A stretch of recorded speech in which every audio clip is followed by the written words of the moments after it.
We are live. We are live with Aravind. Aravind, how are you? Awesome. Amazing. All right, let's do it. So you are going to be presenting lessons from a rocket ship, talking about your journey at Uber, and also explaining how software engineering happens at a company with a scale at the scale of Uber. So let's get into this.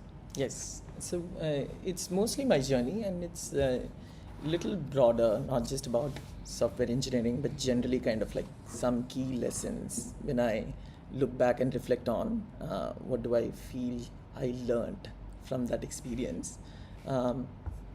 So I joined Uber in 2014. I moved from Redmond, Seattle to Bay Area, and most of Uber was in one floor in San Francisco at that time.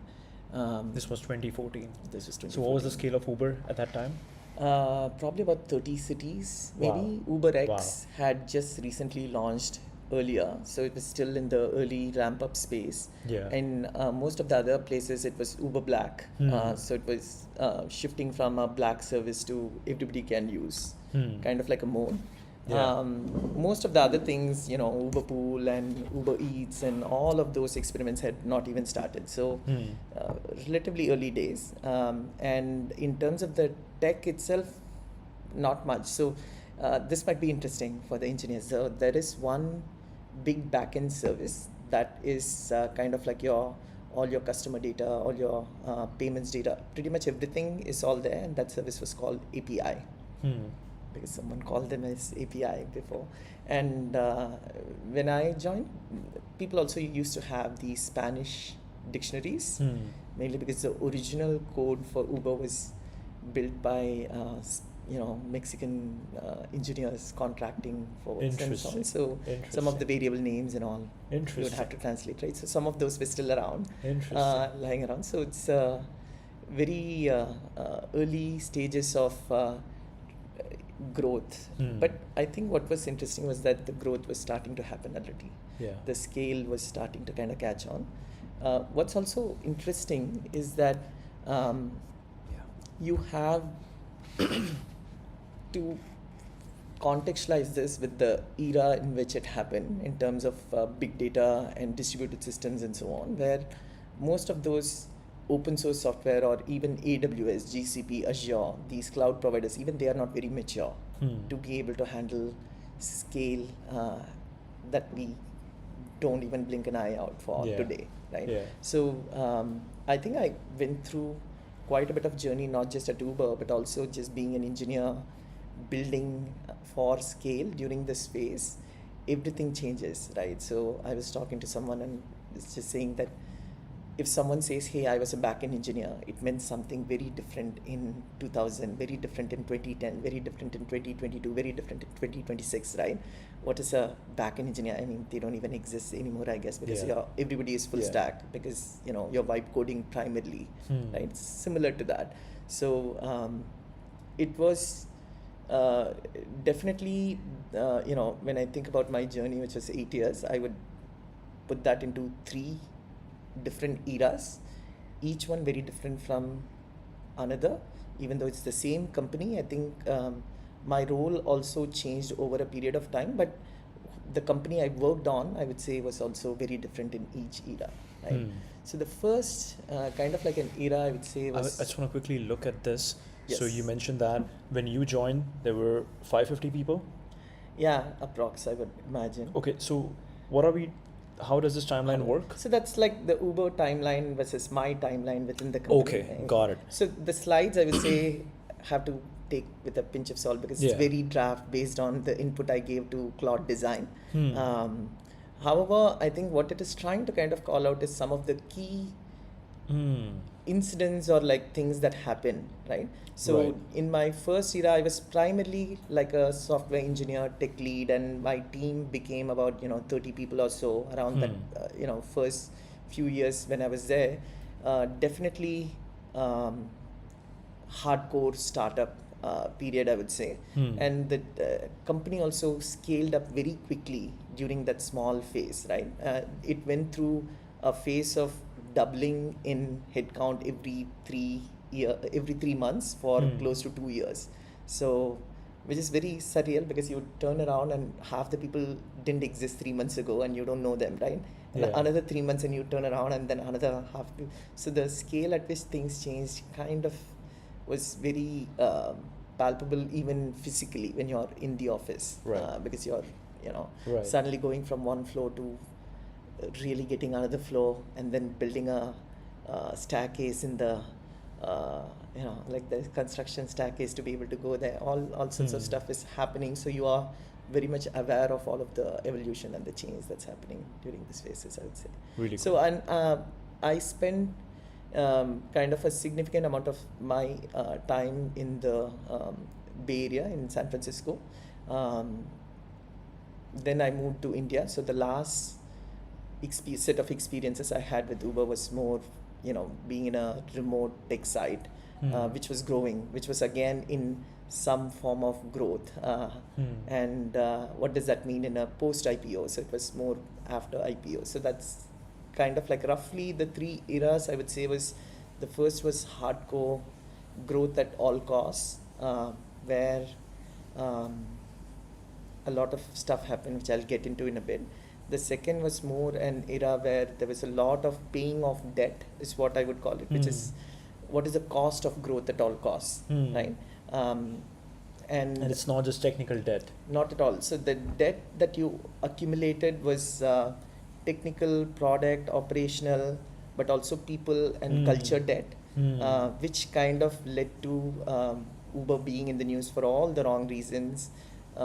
For a whole bunch of 2016 end onwards through 2017 also led to Travis getting replaced by Dara. A lot of board versus founder problems, everything, like all the dirty linen getting washed out in the public, like books being written by people who are I remember reading that dramatizing. Superpomp? Superpomp, yeah.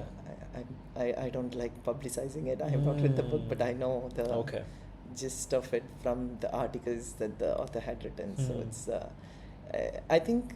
the most interesting thing I found was Greyball. Oh, you can say, we can talk about that. Sorry. I can say everything about it because I know, or I was part of the fraud and the risk team. That's very interesting, right? What do you know about Greyball? What was Greyball, or like how do you think about Greyball? What was Greyball is that the regulators were trying to crack down on Uber, and the best way how they would do that is they would take Ubers and threat the driver that, hey, stop it, otherwise we'll put you in jail, something like that. So Uber built a system where these regulators or whatever, the officials, will see that they have a normal, it looks like a normal app. It feels like, okay, you are booking an Uber, but that Uber actually never comes to you.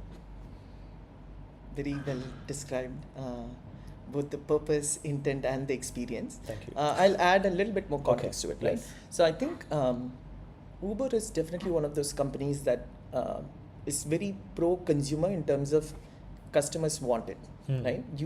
Nobody across the world wants to deal with a very unreliable way to get to an airport when you are like, really, hey, will the airport come? Will my ride to the airport come or not, right? Nobody wants to go back home in kind of like after getting drunk and all of that. The options we had was definitely bad.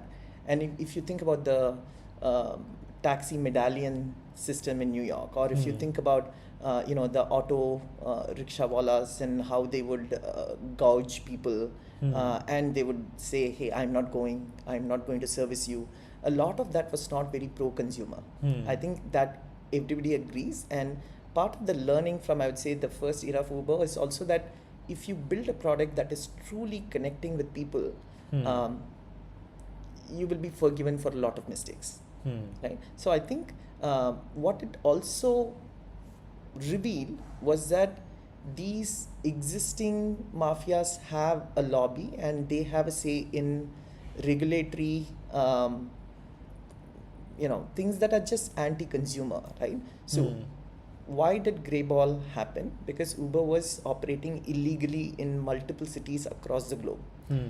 Why should it be illegal is probably the question, and why did that become legal, right? Because clearly the laws were then changed to be able to accommodate an evolving set of consumer needs being met by tech. But until then, the way to bring it in was, okay, be aggressive, operate legally, and then we'll figure out what happens next, right? So that was probably also part of the debt part of it, because you definitely had a founder who was operating more as like a virus, right? Like spread across everywhere. So Uber went to China, Uber went to like everywhere in the world, right? Without really having a lot of qualms about, hey, is this a market? Will I know this market or not? Because if you think about it, India is very different, LATAM is very different, China is very different, Russia is very different, but that never really stopped us to question so much on should we operate or not. It is just about, okay, let's just operate there, learn, grow fast. So that I would say was generally the vibe and the culture of the growth at all costs era. Oh, really cool. Yeah. So I'll probably kind of jump to some of the learnings, or what are some key takeaways I got from this, right? This era, I would say, is probably what founders go through in their startups in the 0 to 1, 1 to 10 kind of like phase. And from an engineering standpoint also, right? I think the idea is to just build for temporary, right? So we would always be building systems, but never really think about, okay, that being around for 2 years, 5 years, because we knew that constantly all the code that we are writing would be gone in another 6 months to 12 months in a pre-AI era, because we knew that, so the business is scaling, and your job primarily is to support the business's growth and scale. So it was in that phase where the tech and operations and all the resources are very constrained.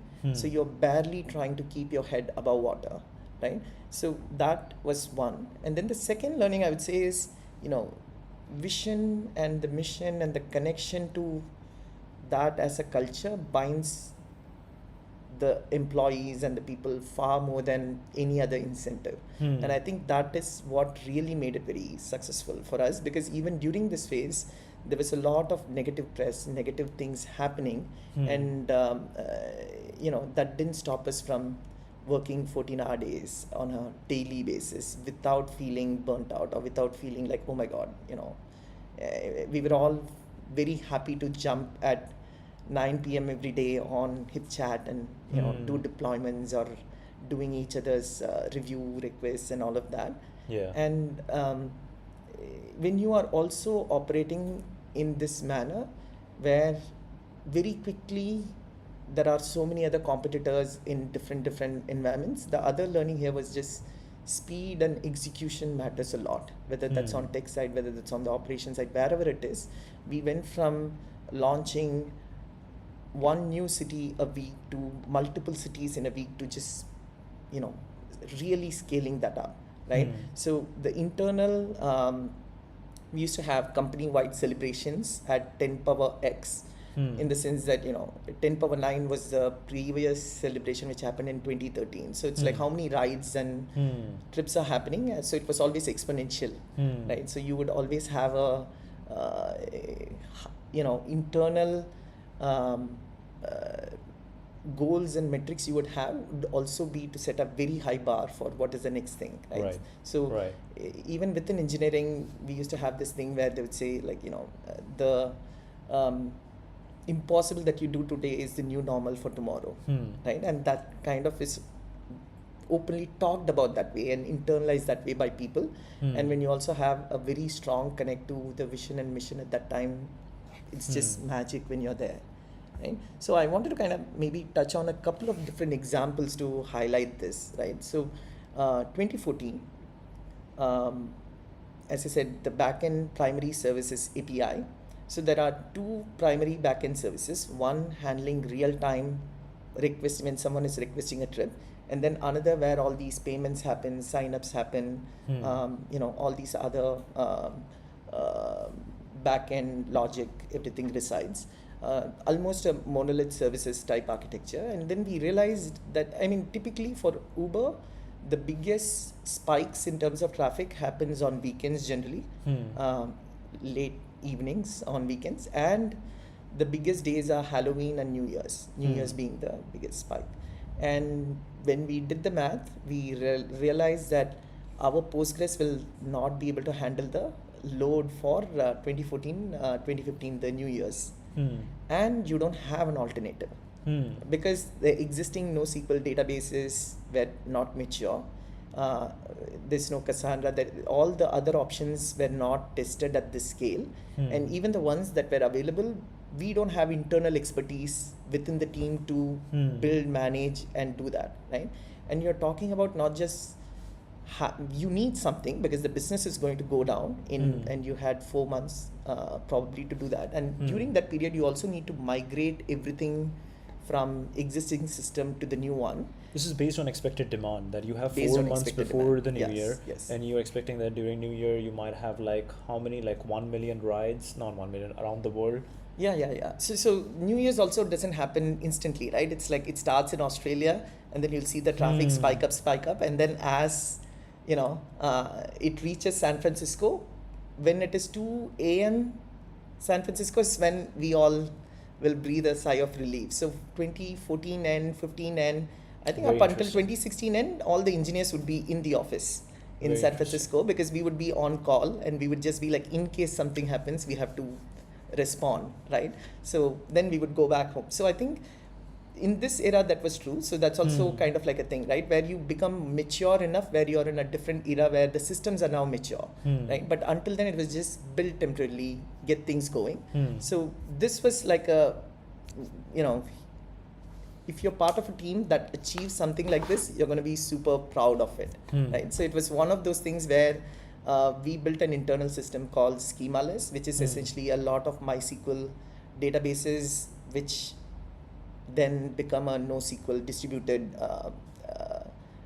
database and so on. So then we migrated the trip store, the payment store, and all of that. So it was not it's a coordinated effort across teams which are already constrained on resources, supporting live operational growth while trying to prevent a potential disaster from happening within months. So this was, I think, a very good example of what happens when you have a seemingly impossible challenge, but the team is kind of fully committed to it and what you're able to do, right?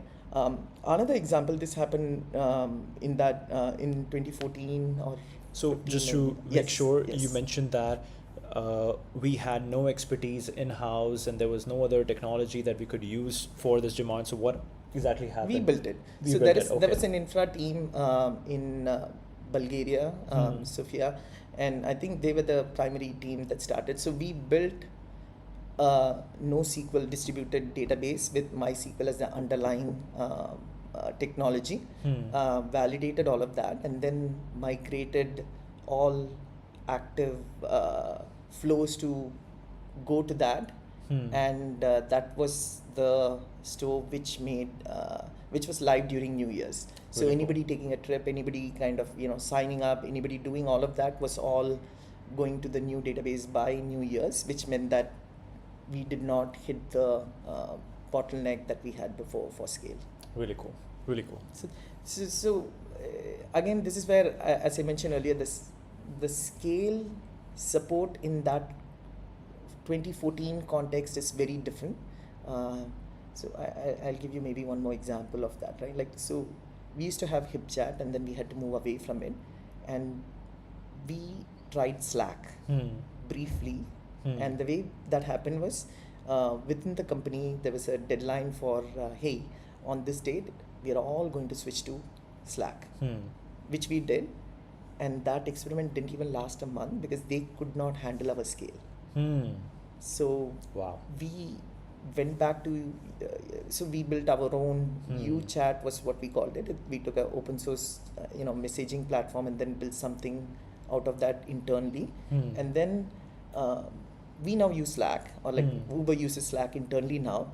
That again happened after 3 years or so, when Slack was mature enough to be able to handle organizations such as Uber and scale such as Uber, right? Hmm. So there's the lot of things that we take for granted today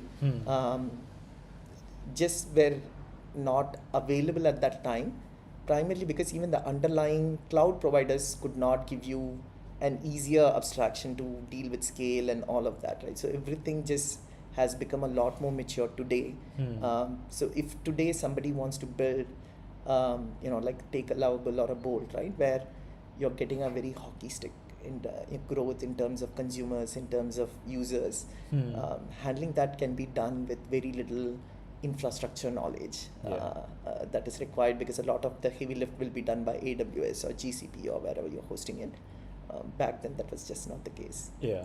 This is so interesting, right? Like it kind of reminds me of even Slack as well. Like Slack was originally just like a gaming company, and through that they were like, oh, this one tool Yeah. that we build in order to move towards our vision turns out to be super valuable. So let's actually make that Let's into actually a just product. make that. I think they tried another pivot before, like from one game to another, something like that, before they said, what is the most valuable thing we have that we really love internally within the company?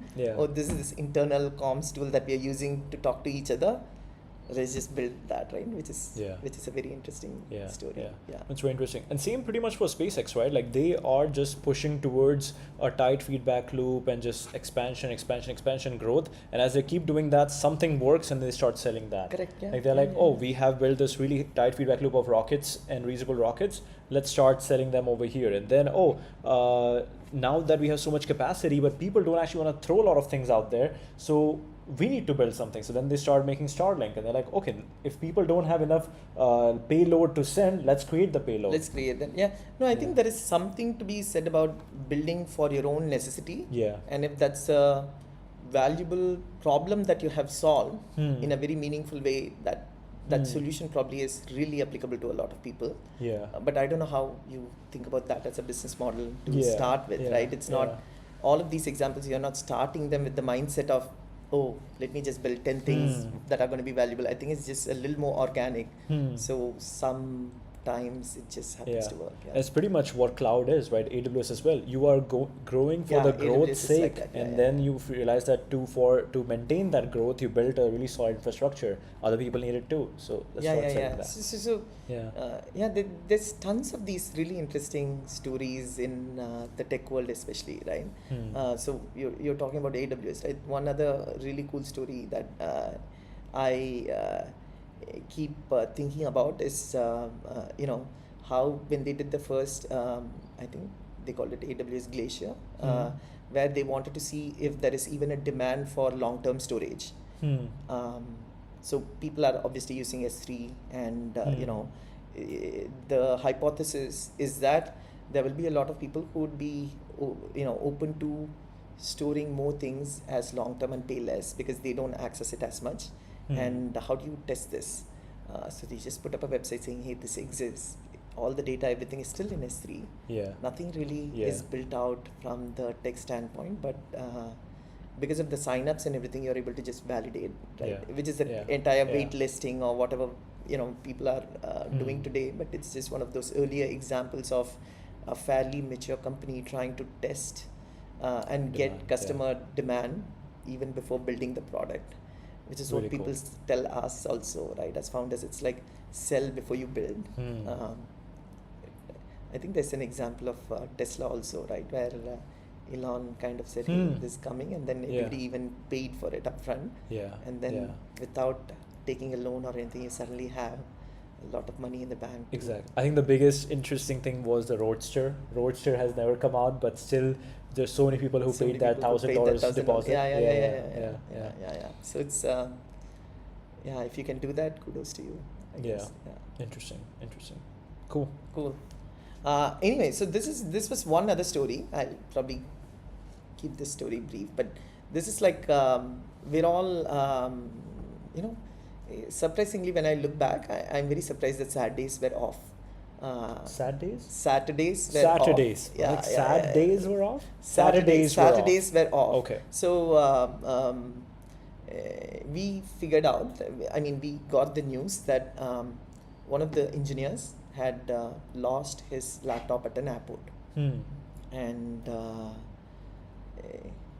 that's a really big problem for the company, because the code base had all sorts of keys, like API keys in plain text in the repository in the laptop. The laptop was not encrypted because we did not do those things then, because it's a startup, right? Like whatever.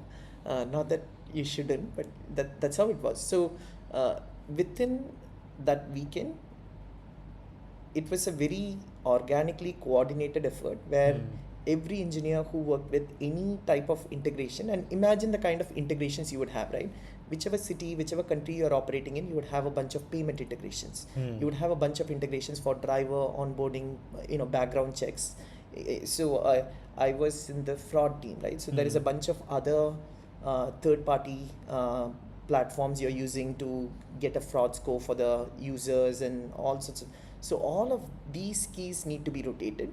So I was also working with the payments team, right, on chargebacks and everything. So you're also dealing with banks. And if you ask them to rotate a key, it doesn't happen quickly, right? Yeah. So it's like a lot of calls being made to people to work over the weekend that they typically don't do. And about 95% of all the keys were rotated like that, with just an enormous amount of it's a swarm kind of like a thing where, and even internally, there's a lot of new people there, so there isn't like a huge coordination mechanism, except that there is a single engineers channel where constantly people are just sharing updates. And this is a very memorable experience for me, because I realized that you don't need structure always to be able to get things done. It evolves. Are you saying you can just flow? Yeah. The team was in flow state. I think it's more like an individual flow. Okay. I think it's like, maybe that's a very good way to say that. How do you get hundreds of engineers to be in the flow state, right? Maybe not hundreds, maybe a slightly lesser number, but to that effect, right? You're rotating hundreds of keys and you're validating whether the new key is good or not, and and that involves testing a whole bunch of systems. The testing mechanisms partially exist, partially don't exist. So it's all kind of like, really crazy ways of confirming, this is done. Oh, this is done. Okay, what else is left? And someone else is picking up the load for validation and all of that. And then during all of this over the weekend, our CTO Tuan, I love him. So he also said that by Monday, we will make sure that everybody's MacBook has file vault turned on. And we also built some utility, the infra team built some utility to check whose device has it on, off, whatever. And by Monday, everybody had file vault on, so that there is encrypted thing. And within a month, we had a secrets manager built out. I think it's called Langley, which is an internal service where, so that your secrets are not stored in plain text anymore in the code. Right. So, I mean, a lot of times outages or events like these had follow-ups that made the process and everything better. But until then, it was mostly need-driven, I guess, to be able to adopt some of these best practices. And what today people would not do, we just had to do because there weren't enough tooling and mature systems available at that time. And you're in a crazy rocket ship where the business is constantly giving you 100 things to do. Right. The things that get prioritized are not your best practices and coding standards and your deployment runbooks, and until something like this happens. But it's still, as you said, a very good example of how a common mission can really kind of bring together a bunch of people, and how you don't really need telling people, hey, do this, do that. They just are automatically talking to each other and doing things without being told. So Really cool. Really cool. So I think I'll kind of wrap up on the first era part, right? Because I think hopefully there is a very good view on what the culture was like, right? So it's like very much a rocket ship, and everyone is kind of eagerly looking to join Uber at this time. So in the Bay Area, this was definitely the hottest company to work at that time. Okay. Will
We are Back back. on.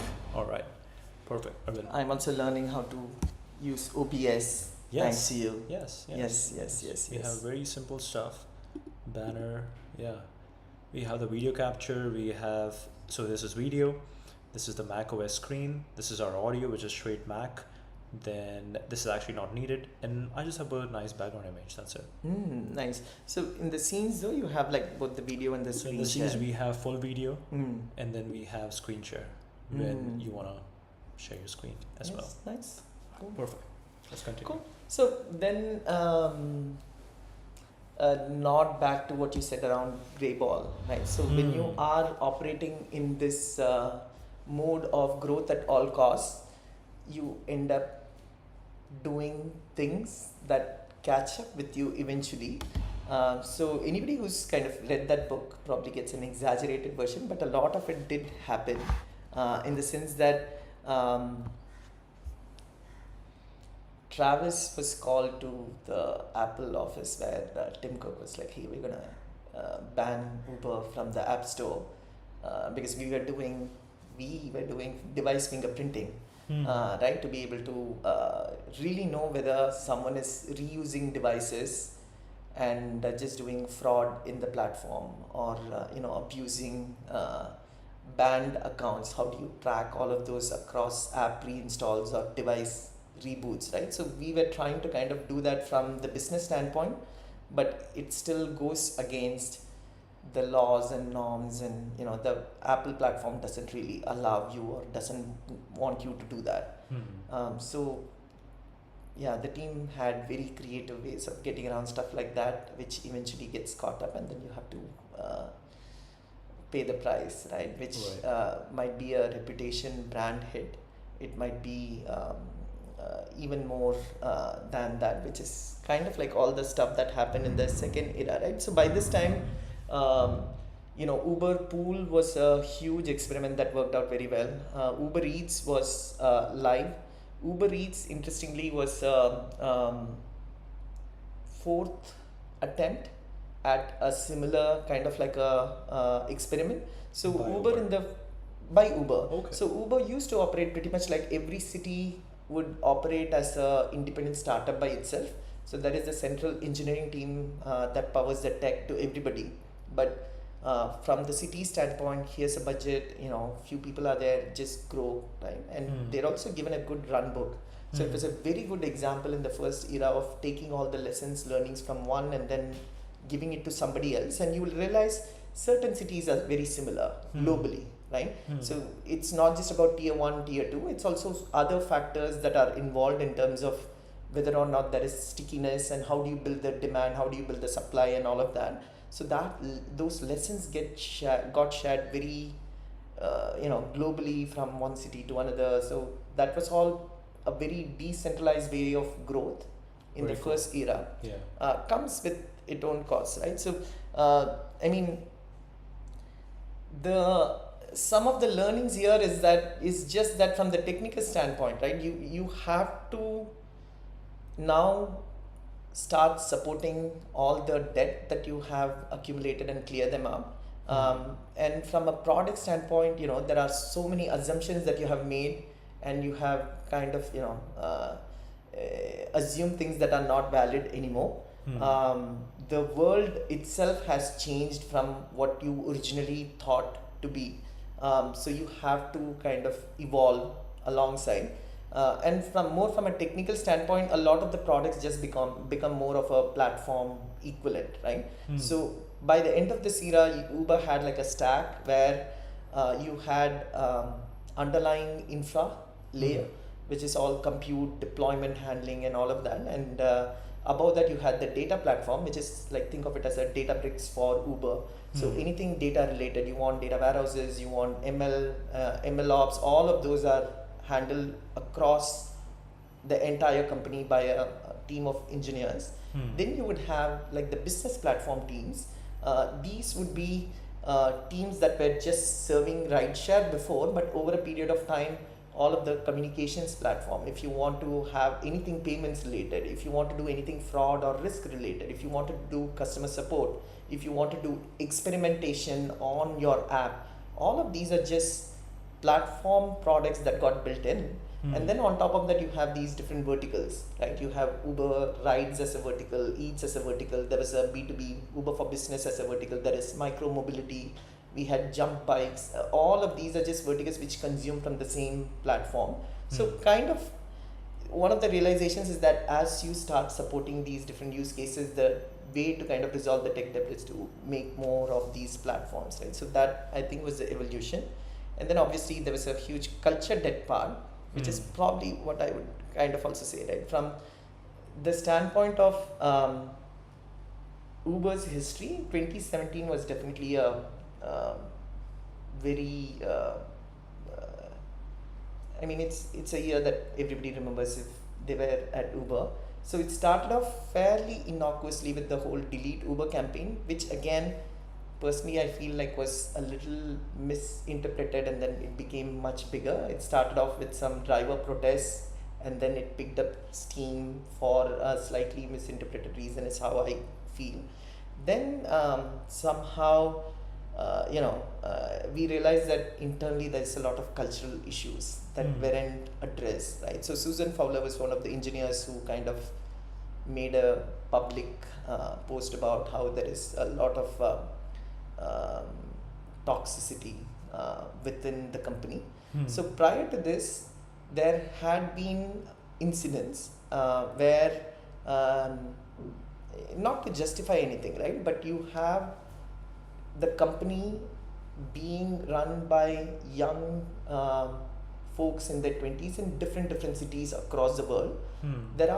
It is bound to have people making some bad decisions and poor choices for sure, right? So there were those incidents which kind of had become public, and someone behaving inappropriately, or like saying the wrong things, and those things were there, very insensitive and sexist stuff. All of that did happen before, but this really felt very different for me because this happened within the engineering kind of like a realm, right? So when you're an engineer, you kind of see other engineers and other organizations as like home. And if something is happening in an operations team in France, or in Delhi, there is both physical and mental separation, distance that you're able to kind of say, right? Oh my god, some idiot did that, right? It's very easy to say and feel like you're different. You are not part of that experience. Versus what was a big issue here was this just happening inside your home, right? And there was a Holden report. There was huge churn in leadership. People got fired and all of that. One thing I think is worth probably mentioning is that a lot of the people who were eventually let go or who moved out because of the scandal, because of how their leadership was not up to par, and downright they did bad stuff. They didn't learn that at Uber. Maybe the aggressive culture in Era 1 made it easier for them to weaponize certain cultural values and exhibit that bad behavior. They came from companies like Google. They came from other companies where they were already, trained not to do the bad stuff, to know the good and the bad, right and the wrong, right? So and what bothers me even more is that when they left, nobody kind of like, went jobless, no? Everybody went back to the companies they came from at a higher level. They went back to other startups that picked them up. So I do feel like the underlying root cause, which is about sexism, which is about all the wrong things that is prevalent in the Silicon Valley, that didn't get cleaned up. It's just that, Uber became kind of like that lightning rod where, it just absorbed a lot of that, and then internally it just became a huge mess. So a sense of 2017, the first half is like every week we used to have a weekly all hands. Everybody in the company tunes in. This became weekly or daily even, where the entire C-suite is just standing there, taking questions, answering questions, and a lot of this, which is supposed to be internal, because you're talking about stuff which is happening in your home and you want to heal, you want to figure out what to do, constantly is getting leaked publicly, and there is a big fight within the board and Travis, more around directional where the company should be headed, less about the culture aspect alone. That's also happening constantly. What used to be a big sense of pride when you're having a 1.5 hour commute one way and you're on the Caltrain, and I would have my Uber swag on and someone will be like, oh, you work at Uber, can I give you my resume, are you guys hiring? Became like, oh, I heard so many bad things, what's going on, right? So Uber was in the news because when you put bad stuff, more paper news also sells. Yeah. So you would have media reporting incidents from 2 years ago, 3 years ago, still as a way of getting eyeballs for their article and stuff, right? So it's a constant barrage that you're facing internally, and you're just beaten down. Because around this time is when the company and the platforms are starting to become mature, where you are not in that burnout zone of, hey, I have to work 14-15 hours every day, right? You're slowly getting to the point where there are enough people and you have a little bit more sustainable way of growing from an work-life balance standpoint and stuff like that. And you also matured from a heavily what I would describe as a bro culture to people from more mature, bigger companies coming in and bringing a lot more of that maturity as well, right? So the culture itself was seemingly getting better, but then turns out there was still a lot of bad actors and a bad stuff that was just made easy to exhibit because the underlying culture had a lot of aggressive and growth at all costs mindset that people could use to hide behind. So you were saying it was less about the individuals who had some wrong traits versus it was more about the downstream effect of the aggressive culture, which came from growth at all costs. So let's take NS as an example, right? If everyone behaves a certain way and then one or two people behave very differently,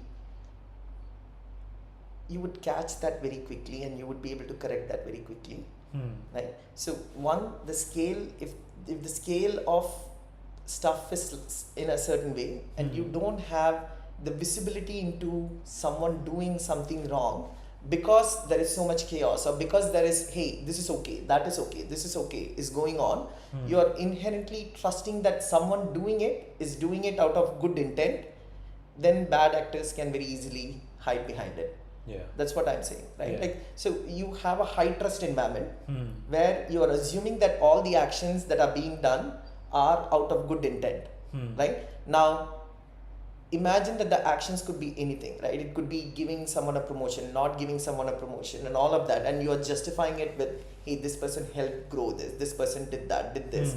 There is more checks and balances in a more mature HR environment in a big company. And you are not that company yet. You are a company where a manager could have a lot more power. You are more decentralized in that way, right? So when things are bubbling up, the people in the middle, I think, have a lot of control and agency in that kind of environment. And if you have bad actors, that they can get away with a lot more is probably what I mean. Interesting. So this looks crazy because like January, February, March, and then June. Wow. And it was every day something or the other. You wake up and like new news out there, and then you're like, going to work, and you are constantly, the business doesn't stop because of this, right? Because it's a global phenomena. One other interesting thing here is my peers who were not in SF did not feel this. Right? So it's like you're closer to the epicenter. So the entire Silicon Valley bubble kind of makes things super intense for you because you're at the epicenter of all of this. And I would work with teams in India, teams in Amsterdam. They would be like little more, like kya chal raha hai? Like nothing happened here locally. So they got the distance that we didn't get of all of this stuff happening, and it just became a snowball that nobody could stop. And then Travis was gone. There was a new CEO search that went on. Candidates that came and nobody liked. And Dara, who was in next CEO, nobody. He was not in the list, right? It's like how the next James Bond, no? You have always candidates, and then someone out of the blue comes in. It's kind of like that. That's what happened. 2017, I remember, was very tough to get through, for sure. And I think I had a couple of other examples to highlight the tech debt part, or what kind of assumptions you make that break the model, right? Assumptions would be stuff like, you go from a 2-person marketplace, which is rideshare, you only have drivers and riders, to a 3-person marketplace like Eats, right? Build a newer platform like that. Another kind of like an example was cash. You always assume that rider to driver is kind of like how the payment would happen. The reverse would never happen. And then cash changes that. I give you 100 rupees for a 50 rupee ride, you give me back money, right? So these are kind of like underlying assumptions in the model that just don't make sense. But when you're building a model, you don't even also foresee some of them, right? So all of these ended up getting rebuilt, changed, a lot of migration and stuff. Uber also went from like 2 microservices to 5,000 odd services, or 2 monolith services to 5,000 odd microservices. And like that also became very difficult to manage, right? You have more services than engineers in the team. So each engineer has to manage more than one service, not to mention features that are spanning multiple services. So the management, everything became harder. So we kind of learned, I would say, during this phase in terms of what is the better design, overall architecture to be able to build and scale systems. And that also goes back to what I mentioned earlier, right? Building a business platform that kind of consolidates all the different aspects that are now going to be shared across multiple different business verticals and stuff like that. So yeah, very interesting period to be in when you are building some of these systems, is what I'd say. I just want to read this quickly. Yes. So you said original model is rider driver, cash breaks it, driver, rider collects cash, and then I think, how do you handle this? I think it's more like you build out these business platforms where you think about all sorts of payments, for example, becomes something that you have to model for so many different scenarios, right? So then you make a bunch of payments domain services, and that is redesigned to be able to support all business verticals. I think that's what it tries to kind of. I was just curious, like, why do we even have to think of the cash model? Because I believe cash is happening outside Uber's system. So, cash is also a very interesting experiment. So TK, Travis was against cash. This is a little bit of a tangent, but I think you might love this story. So he was against cash because the entire vision is you get in, you get out. It's a magical experience. You've added credit cards. That's it, right? Do not even you don't break a sweat. Get in, get out, magic, right? Now the product team came to him repeatedly multiple times to be like, hey, you want to grow in LATAM, you want to grow in India, you have to do cash. People want cash. And he was like, no cash, right? And then the team just went ahead and built cash, and they launched it as an experiment, and then they realized how many people were using it, and then they went to TK with like, hey, by the way, we built this that you don't like, and these are the numbers. And then that convinced him to be like, what? So many people actually want cash? So that's how cash made it into Uber. And that is also an example of like era one where, and this is something I also kind of believe in, which is ask for forgiveness, not permission. So that's makes sense. Makes sense, right? So that's the era of, I mean, that's how cash came in. Now coming back to your question of why does this matter? If you're thinking about transactions, what are the transactions that happen for a trip? Transactions are happening, a credit in one end, debit in other end kind of stuff, right? From A to B. So there is logic built in with a lot of validations, and think about data pipelines.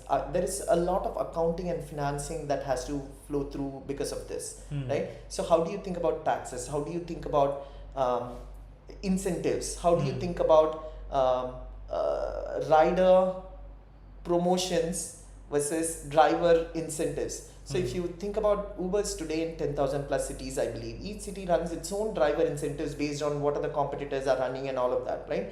So when you have a payout for a driver, I need to be able to track how much cash he got, how much he owes Uber, right? Because the payout is in a very different format. If you were to strictly assume only credit card transactions happen, it's a very simple model. If you realize that, there are transactions where it's not an easy tally, it makes it harder. I don't know if that explains the complexity or like why this breaks the model though. I'm just trying to understand that, okay, let's say the price in INR, the price of this ride was 160 and I'm paying you 200 rupees and you are giving me 40 rupees. Bucks, yeah. Uber doesn't know that, right? Uber just knows that. No, he would, so the driver would kind of say, yeah, this got paid. And is driver saying that the rider paid me 200 and I gave him $40? So think of it this way. So now, let's say I pay by credit card, right? The driver does not get any money right now in their account. All the money is going to Uber directly, and the Uber would take the 20 to 30%, whatever is the commission. That is what the driver gets paid. Right. So on this $200 ride or 200 rupee ride, I think $200 is crazy for a ride. So for this 200 rupee ride, let's say 160 rupee ride. Okay, 160.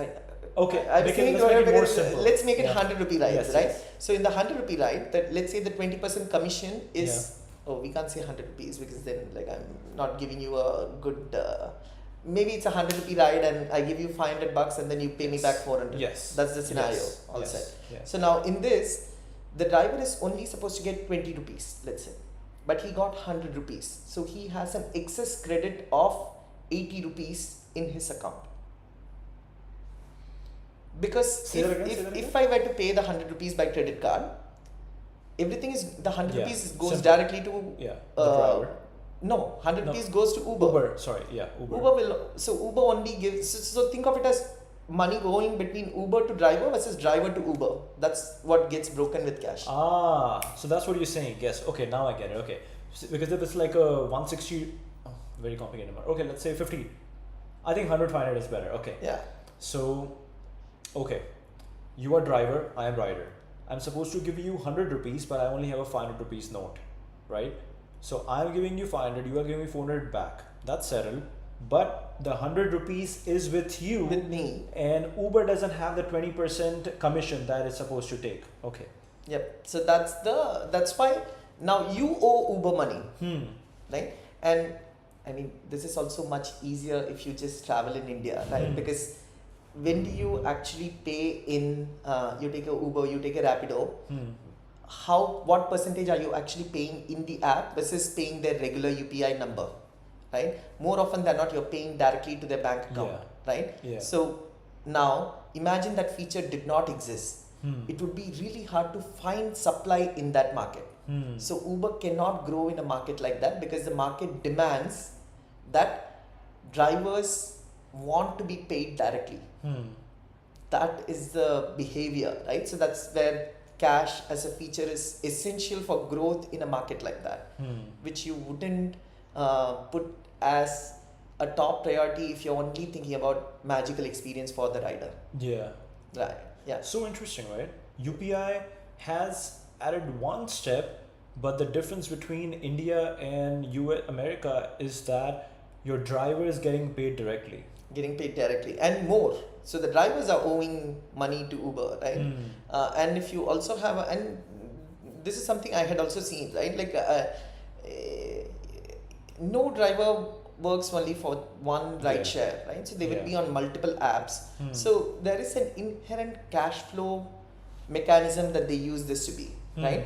Where they get the money and they will switch from one to another. They are fully riding on the second platform and then they switch to the third platform. So they are cash rich for the week. Yeah. Right? So this is also interesting because this became a forcing function for the payments team to have instant payouts, to have daily payouts instead of a weekly payout and stuff like that, right? Yes. So a lot of that is just behavior that forces the business to adapt and forces the products to be built a certain way. Yeah, interesting. So do these platforms today in India have instant payouts or daily payouts?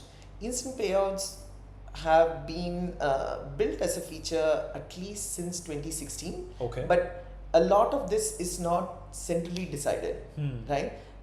Everything is a decision of growth taken by the city team.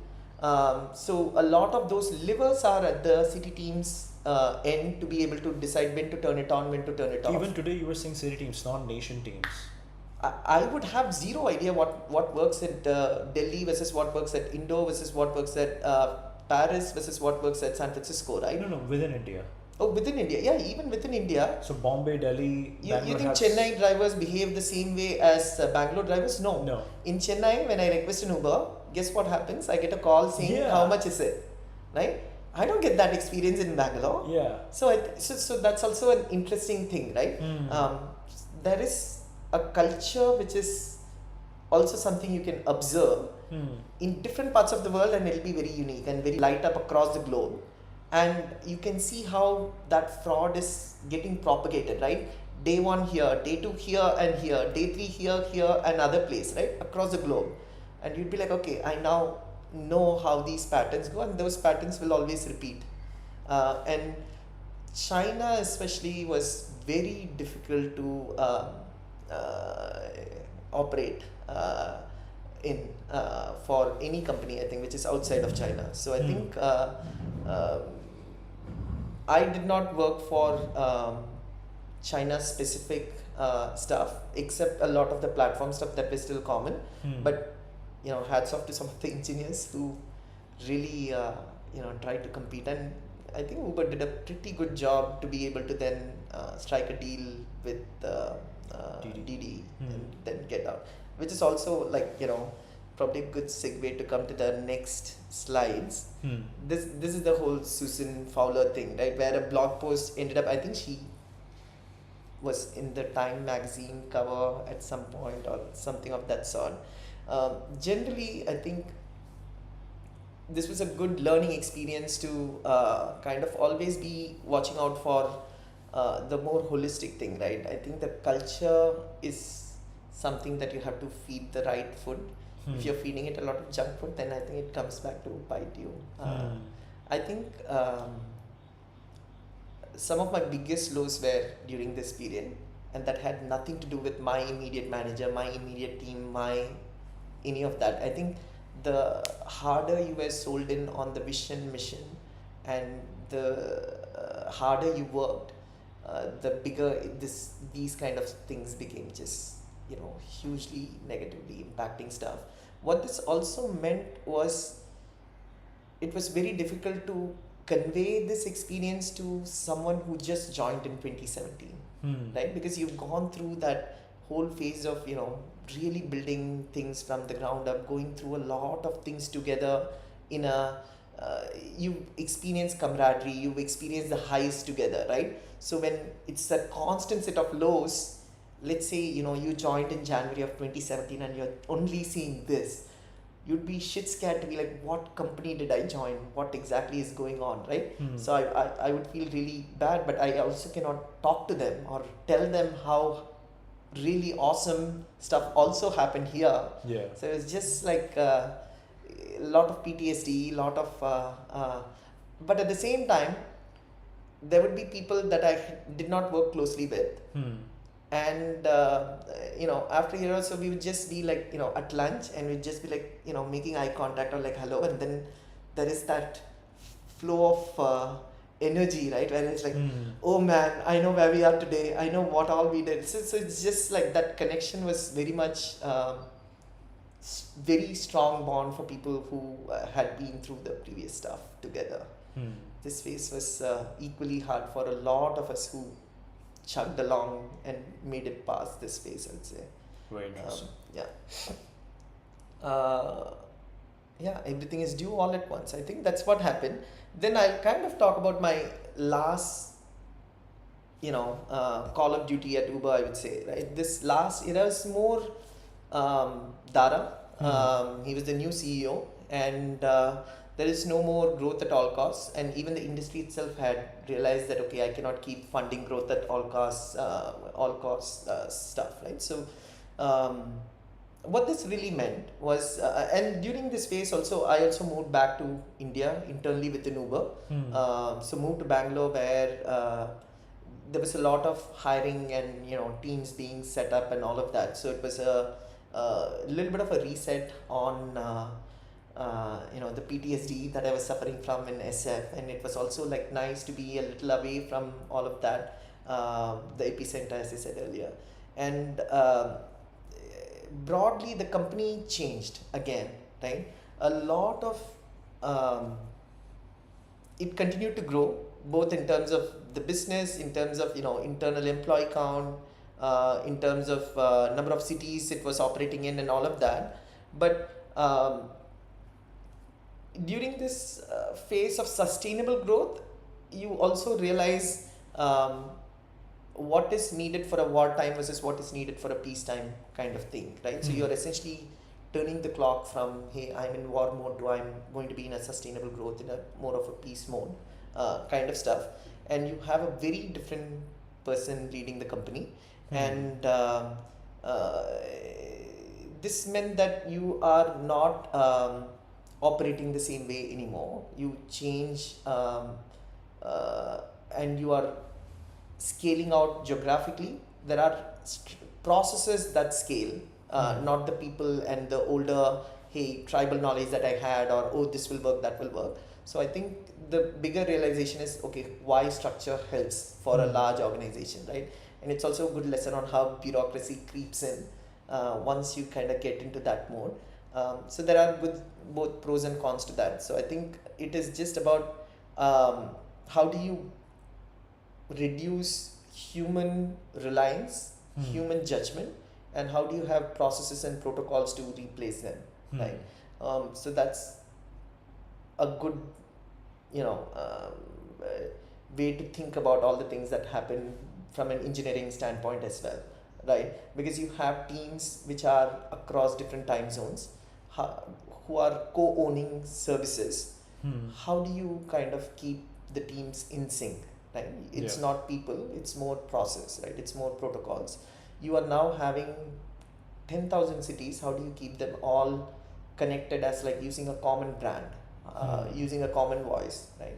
Which means you centralize a lot of that stuff. You don't have decentralized nodes anymore, right? So a lot of those decision making and enforcement starts happening centrally, with the right levers for you, right? So this is more remnant of any kind of like corporate chains and stuff, right? It's like the McDonald's model of, okay, everything is going to look the same, no matter where you enter. The visual design to the layouts to everything, like even Uber offices would have similar layout and other structure guidelines given by the team, right? So the centralization happens across all realms, is what I would say, and you can see a very different company from before to after. It also means focused growth, which meant that the whole focus during this time was, let's go IPO, which meant that you're not having the same ambitions anymore. Travis was like a moonshots person. So we had an autonomous division. We had like, and you also attract people like that, right? So the leadership team, called as the ELT, Executive Leadership Team, had a bunch of people who were also more visionaries, and they could pump you up in all hands with like, hey man, think about going to the moon or going to the Mars, right? Those would be the things that we have probably talked about in a company all hands, in a regular all hands, not like, something fancy, right? So from that, you go to a model where you are consciously deciding to step away from multiple markets in countries where you're a third. And the idea is that if you're not number one or number two, stop wasting money, stop trying to compete there, and pull back. Yeah. right? So those kind of things meant that you are able to achieve sustainable growth at the cost of having grander ambitions, right? So you are mentally also trying to move away from that aggressive DNA that has been injected into you to be like, okay, I'm now it's like, oh, I'm now a family guy or a family man. I have to give up my biker,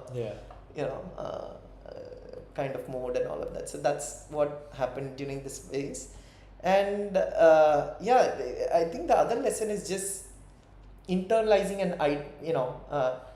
really identifying what phase is this company and what does that mean for you internally, right? So that's probably kind of like what I would say.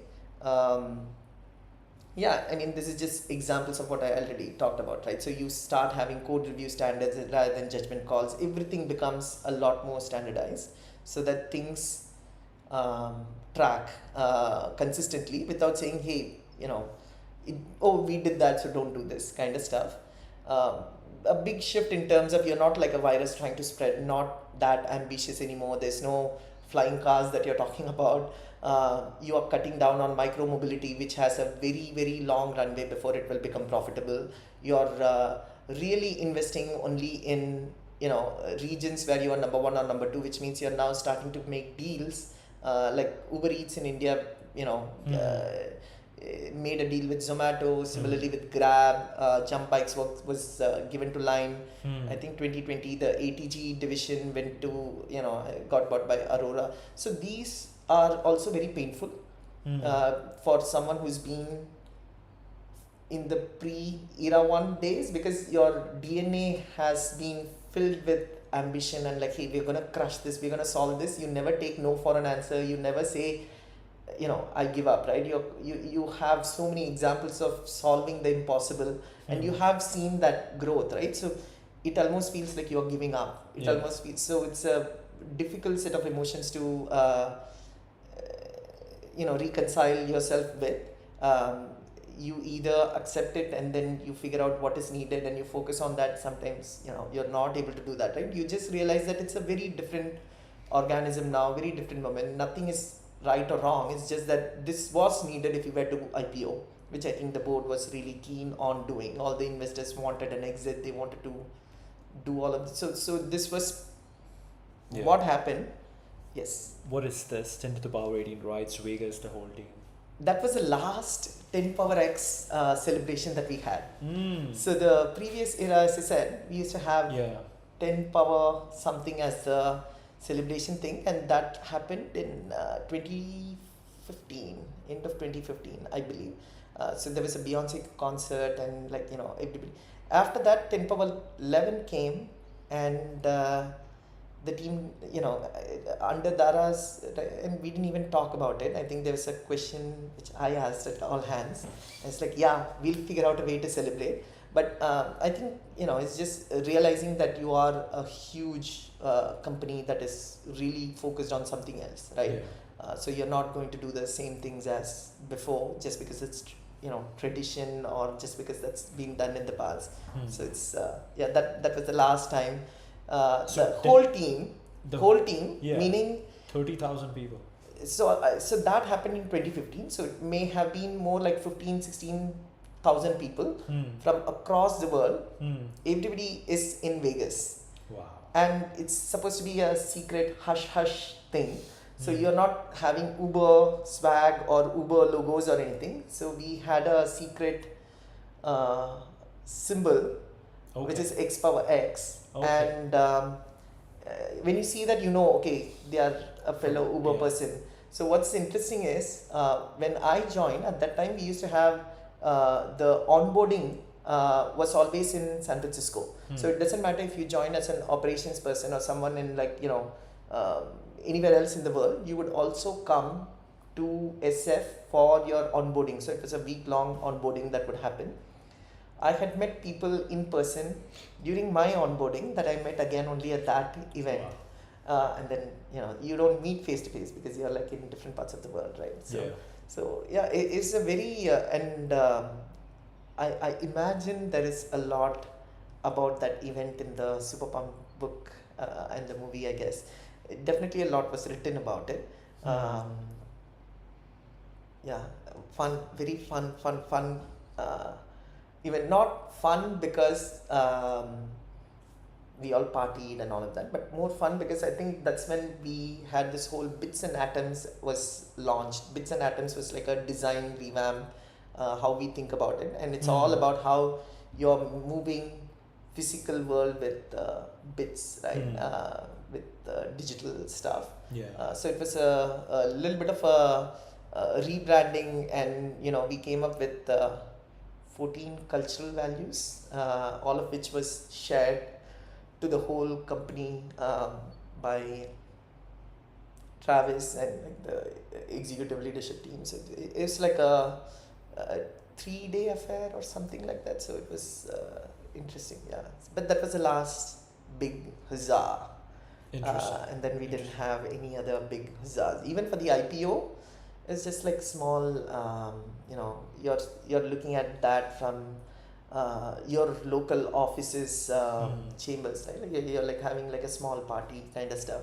So I think the team just became too big to actually bring together in a single location. So yeah, lot of interesting stuff. What else did I have here? So this is more like just talking about how cities operating independent, and this is very hard, right?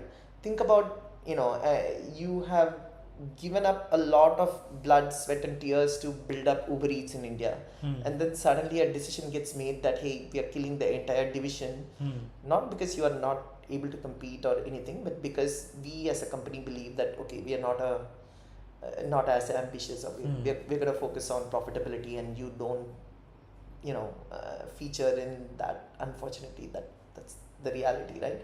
So yeah, this is where I think the human angle becomes very hard to reconcile with the business angle, which I think as a founder also, anytime you're letting go of someone or anytime there are layoffs, there were 2 layoffs also that happened during this period, by the way.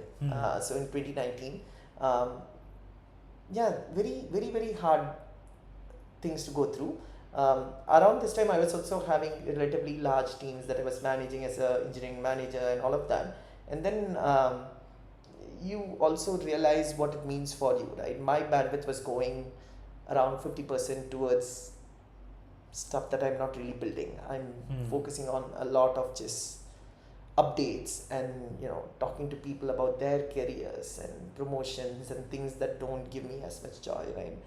So it's a very different set of realizations that hit me during this phase, I would say. One thing I remember hearing about the GM of cities is that I don't know where I heard, but there's like instead of, so the top guys to hire would be McKinsey, people from McKinsey, but instead of McKinsey, they will hire people from Bain, because they are like, okay, these guys, they didn't get McKinsey, but they still want to prove. So then he would hire the Bain guys and put them as GM of cities and be like, okay, now they got something to prove. So those, I heard something like that. Yeah, stuff like that. I would not say that Uber was, it's a place where experimentation happened in every possible realm.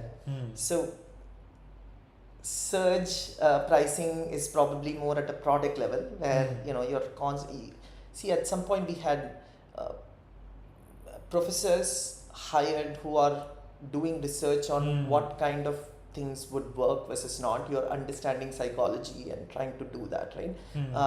It's all rooted in data, math, because at scale you have data. How can you leverage data to increase revenue? That's what it is, right? And that's at the product side that everybody would connect to, right? But we would do experiments on salaries, for example, right? If I'm making offers because so many people want to come and work at Uber, how can I best lowball people? How can I try experiment? I mean, I don't think ethically it's all gray area / things that just happen. So these were the kind of things that did happen, which kind of was causing. See, long term, I don't think these things are very sustainable. That's what it is, right? You can use data to try experiments, but some things need not be also experimented with, I guess, especially if it involves people. Yeah. I think we maybe went on a tangent from what you were saying, but what you mentioned around, hey, we hire people for hustle is very true, right? We hire people with a certain hunger, certain, so those DNAs were always there. So internally, we would always say that the person you are referring should be better than you. Otherwise, don't refer people, right? And we used to have this notion of bar raisers, which came from Amazon. The idea is that everybody goes through an on-site interview panel. There is at least one person in the panel that is outside the organization called the bar raiser, and the purpose of the bar raiser is to ensure that there is neutrality, and the hiring manager, who has a hidden incentive to hire someone quickly because their team really needs someone, is not unduly influencing others, or they are not letting a person come in who is not as good as other engineers, right? So the people in the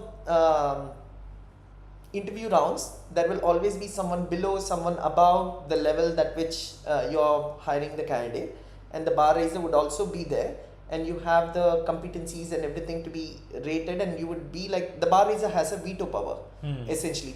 So the bar raiser would kind of ask feedback from everyone, which is all submitted before the entire discussion is done. So it was a very well run program where the idea is to remove biases in hiring. The ultimate goal being, you have to hire people who are raising the bar for the organization.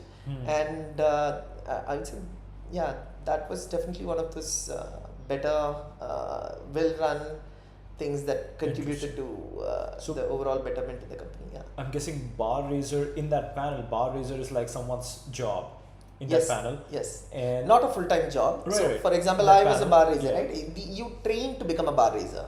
You shadow, you reverse shadow, you are going through enough trainings to, it's like getting an internal certification that you understand the culture and why this is important and what exactly is this role, and you will not shy away from saying no, this person should not be hired, even if it is like a VP sitting in as a hiring manager and saying, hey, I want this person for my team. Interesting.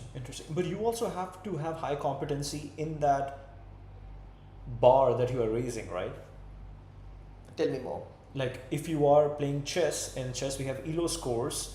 A person whose score is 1000, he cannot even evaluate the difference between ELO 1200 and 1800. But that's not your job.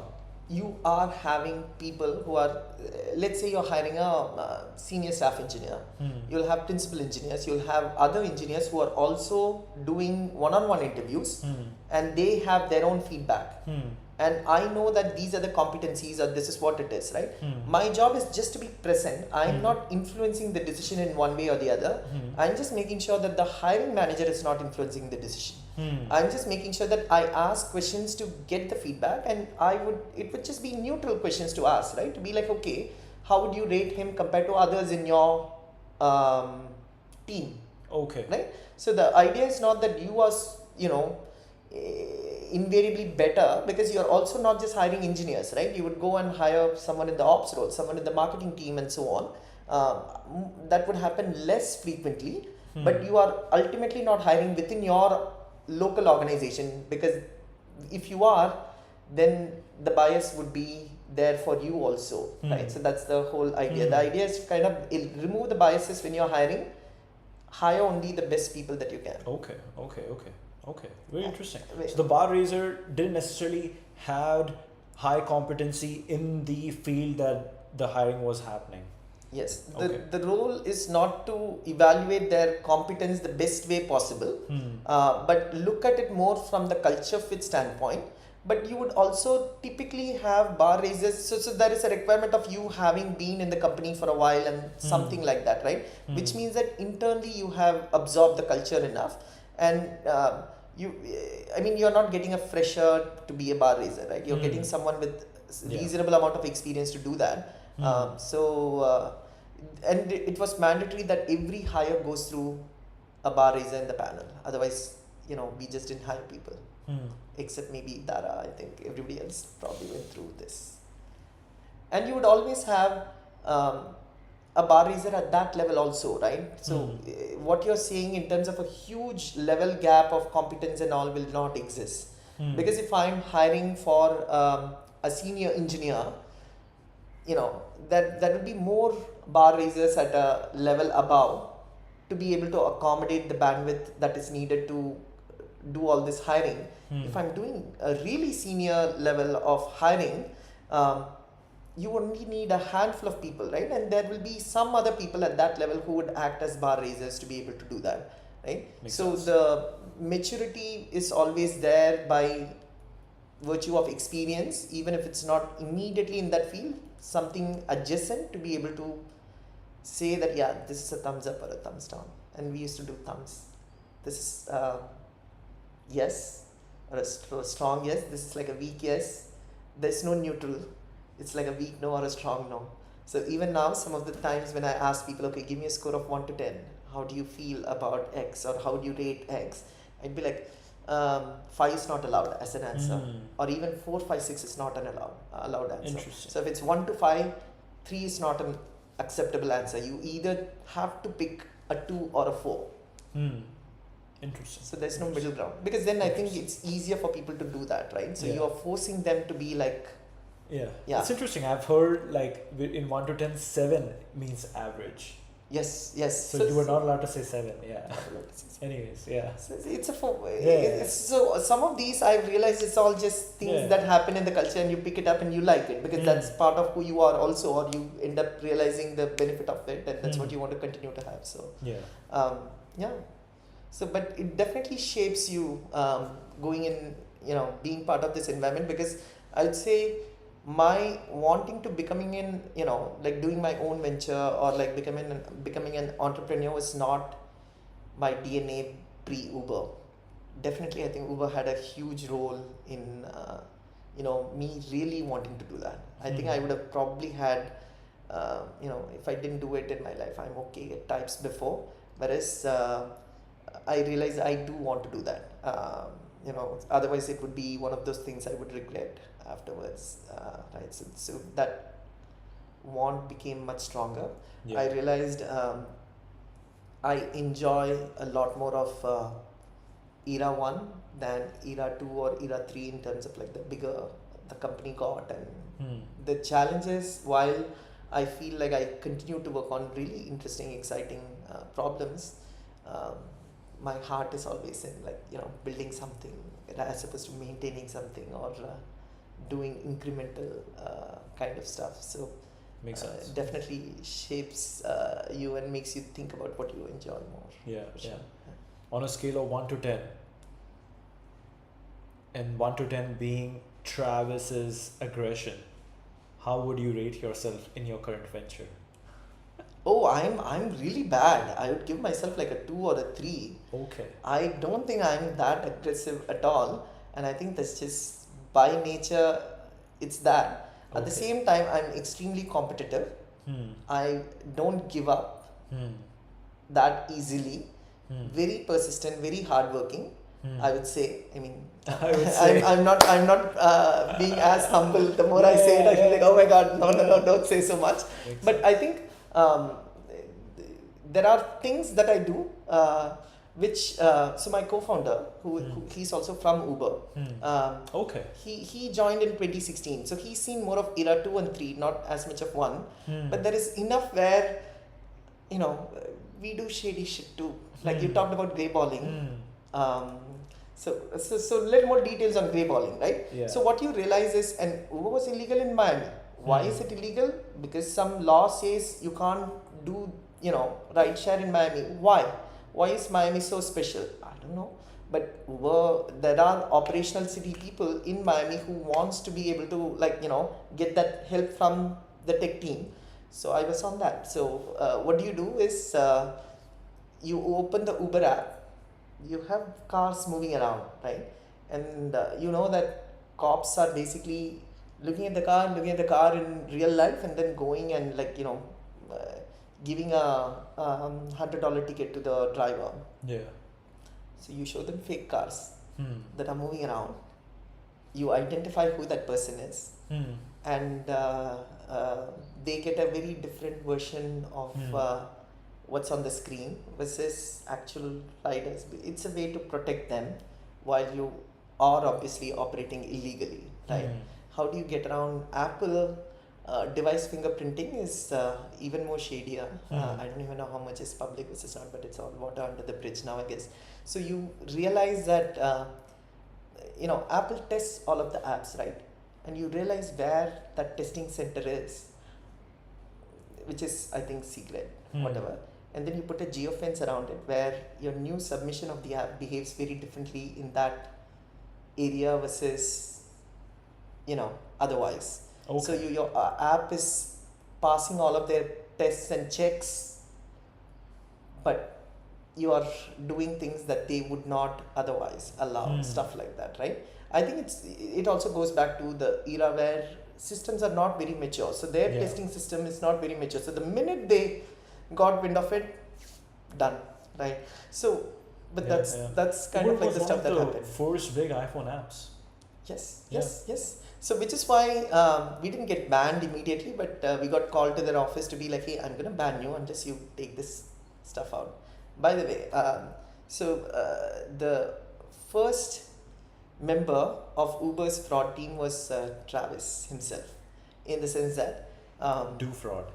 Don't do fraud. Like, so we changed the team's name to Risk instead of Fraud, because all our swag would say Uber fraud, right? And it's just funny, right? Like you don't think how other people would see it, but anyway. So what he would do is call. So we will identify that it's a ride where it's a stolen credit card, or the rider is a person who's committing fraud is something that you would know. And Uber would just call the driver. Travis would call the driver from the HQ, right, in our meeting space, whatever. Then the driver would answer the call, and he would be like, can you please put me on speaker? I need to talk to the rider on the car.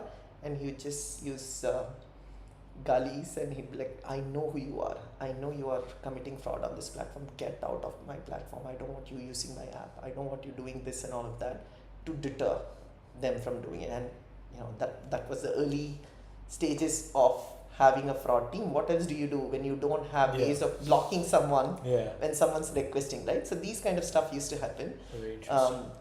And it was a real big threat, and we used to have partnerships with law enforcement in different cities and help catch this drug and prostitute gangs that are using Uber for easy transportation. Interesting.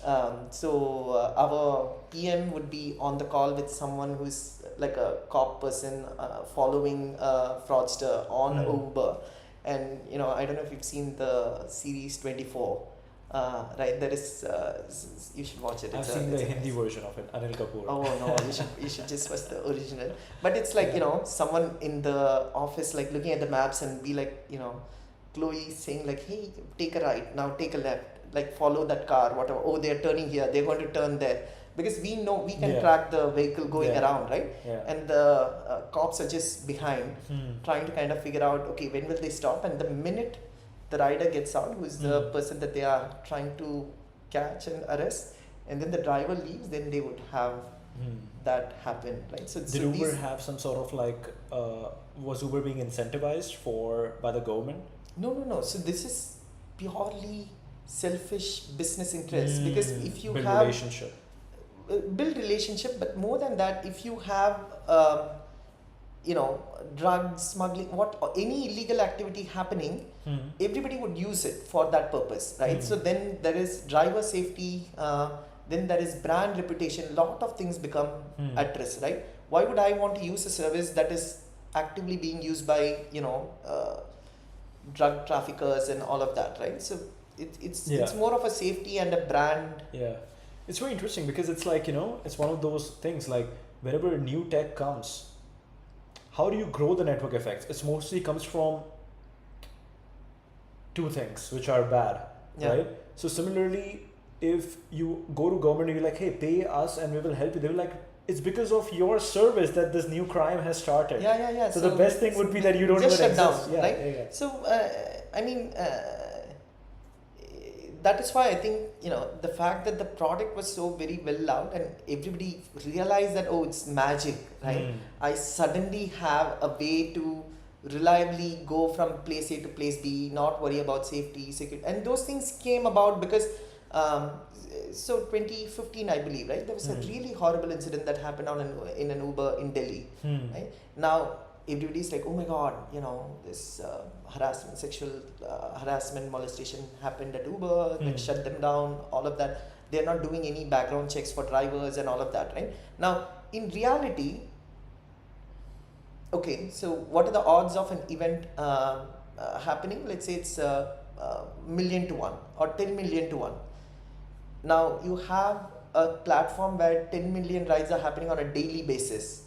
What does that mean? That means one of those incidents are probably happening on a daily basis, right? So it's not very easy to kind of stop that from happening, because when you dig into it, like even now, I would imagine that the background verification system is just not mature. How do you know whether someone is good or not? Because these are people who are really without a lot of background, right? So you have to kind of rely on third-party services that are giving them, you know, a AAA rating or a AA rating, and you're just relying on it, and then there is some housing crisis that ends up happening, right? So going back to that metaphor, so it's there are weak spots in the system that become mature and better over time, but I think people are more forgiving if you are fundamentally solving a problem that they really deeply care about finding a solution for, I guess. So anyhow, makes sense. So that's probably it. The company I left looked nothing like the company I joined. That's kind of like the survival of the company itself, right? And it's more a question of at what point do I stop feeling the connect, and at what point am I an outsider in the company? And that's kind of like what happened by the time 2022 rolled out, where I felt like, so around that time, in my last few months, I tried to switch back into an IC role with just a handful of engineers. So there was a TLM role, a tech lead manager role, where you have fewer engineers, just less than 5, and you are trying to solve problems differently, right? So I had an amazing manager who was very supportive at that time, director, and I could do whatever, and I realized that I could go and solve cross-organizational things which are important for a business that most other folks would not be able to do, and most other people also did not have an incentive to do, right? Like for example, if you take tech requests coming from 10,000 odd cities, how do you prioritize? You cannot work on all of them, right? And so you would go and say, hey, give me only the top 2 things that are critical to your growth, and you would try to see, okay, now I have looked at all of these things. Now let's say I have 100 things that I want to that I have as the top requests from all these cities. After doing deduplication, compress them even further. Let's say there's 50, but in this quarter with my engineering bandwidth I can only take 30. What do? I have to sort them based on business impact, right? And that's what we did. And when you do that consistently, what happens is a country where your margins are in dollars always gets stack ranked higher than country where it's in pesos or INR, right? Which means you're not waiting quarters, you're waiting multiple quarters before something which is critical to your growth in your city, in your region, gets prioritized by the tech team. So there are bugs, there are, you know, features that are just not getting built to aid you, and you are doing all sorts of other ways of, you know, you are essentially playing with just one hand, while some cities are having it easier kind of stuff, right? So there were few attempts internally to be able to balance that and all of that, and this was something that towards the end I was like, okay, why don't I try and pick up these high priority stuff where you end up having to make changes across multiple different code bases that are ultimately owned by different people, but nobody has the incentive to fix the end-to-end, right? So did a little bit of that, still realized that it's not the same as operating in a 0 to 1 kind of phase or 1 to 10 kind of phase. So then I was like, okay, it's time to go somewhere where I could experience that, which then I felt was like something I should just do on my own. So that's kind of like the gist of my time at Uber. After 8 years, I realized I was built for Era 1. I missed the speed, the mission, the feeling that everything was still possible. Era 3 needed people who were great at what Era 3 required. I knew I wasn't one of them, so I left to build my own. Let's go. With this, my computer is about to die. Yes, and I think, this is, I don't know, I mean, Claude just generated a couple more slides. But which is based in, or which is in? Okay, so this is very interesting, right? So one thing at Uber is that not every city is in the same era, right? So you have different people in different cities in different motion, right? Because you have different verticals, right? You would have a very mature rideshare market, but you're introducing Eats late, or you're introducing like there is a Uber bus. A lot of things people don't also know is that unless you have all the verticals in your local market, you wouldn't really think Uber does all that. But there are a lot of different verticals that are constantly being tried and experimented on in few cities and few regions where it's easier to do. Which means that some cities are still in Era 1 and the tech and everything is still in Era 3, right? So there is a very different set of experiences happening simultaneously. So I think it's a little bit about figuring out if you are working in an environment, what is that environment where you are kind of stuff, right? It's that the future is already here. Yes. It's just not equally distributed. Yeah. So I think that's mostly it. That's What's the last line? Decisions don't go bad, they expire. Yeah. Okay, perfect. Thank you so much. Thank you so much. All right, we hit 1 hour 40 minutes. So that's a lot of Uber talk. Workshop is going to look like. Yeah, that's a lot of Uber talk. No, workshop will not be this at all. It'll be done in